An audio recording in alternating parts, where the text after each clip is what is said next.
زموږ ویډیو در سره لایک کړئ او سحر میډیا چینل در سره سبسکرایب کړئ. مننه.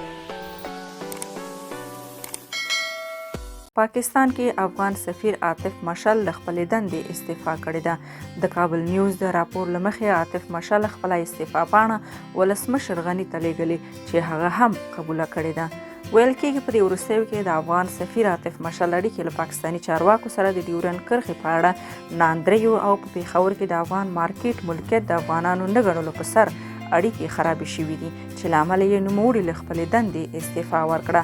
نوموړي د خپلې استعفا وجه په بهر کې خپلو زده کړو ته ادامه ورکول ښودلي، خو ویل کېږي چې له پاکستاني چارواکو سره د ډیورنډ کرښې په تړاو د ناندریو رابرسېره کولو او په پېښور کې د افغان مارکیټ پر سر د لانجو له امله د عاطف مشعل اړیکې له پاکستاني چارواکو سره خرابې شوي وي او نور یې نه غوښتل چې هلته د افغانستان د سفیر په حیث خپلې دندې ته ادامه ورکړي.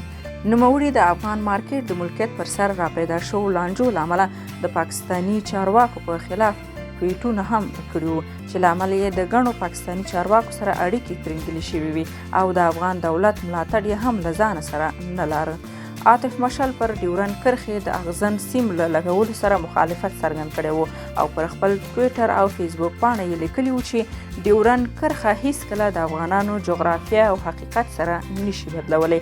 د پاکستان پر ډیورنډ کرښه د اغزن سیم لګول یو طرفه کار دی چې هیڅ افغان به یې په اړه اندېښنه ونه کړي.